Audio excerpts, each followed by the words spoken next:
Everyone, this is hopefully a short video for parents and even grandparents to give some ideas for how to keep on teaching our children or grandchildren about Jesus and the Bible when obviously all our usual normal activities for the children at church have stopped.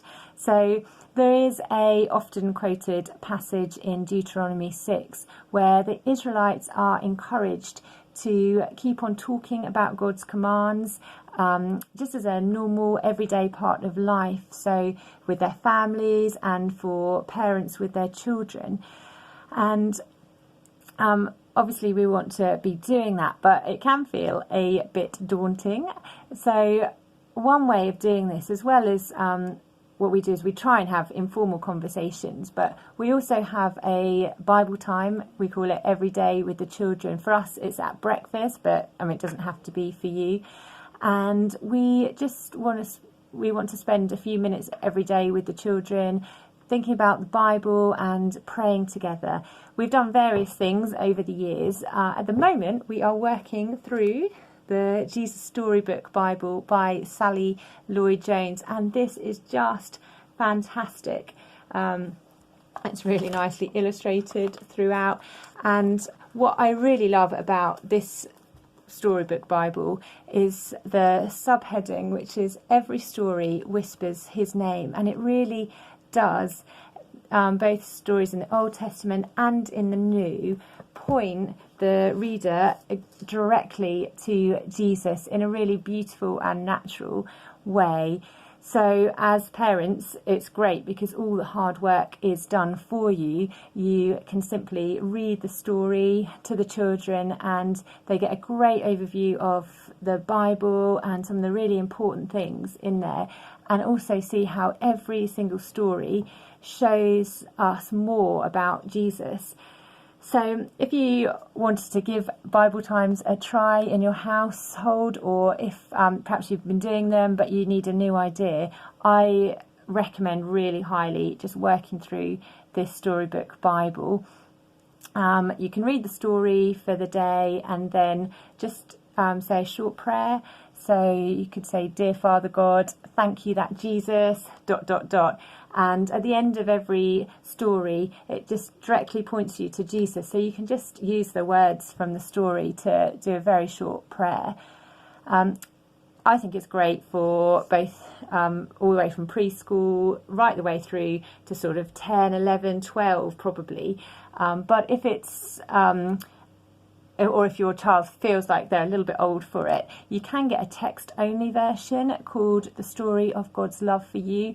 Obviously also Sally Lloyd-Jones. So perhaps your child can just feel a little bit more grown up because there are not all the illustrations.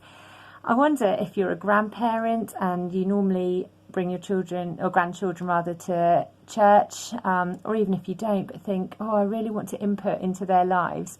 Perhaps read a story from the Storybook Bible over video call or Skype or whatever to them every time you chat. That would be a great way of continuing to input into their lives. At other times we've used Table Talk. We've just worked through quite a few editions of this, and I think it's really great. So every day there's a little activity or question to start, perhaps some like context that you can just read out to the children, Bible passage and a few questions, and then for the slightly older children there is a further little section. And again, we've just worked through this and found it really helpful.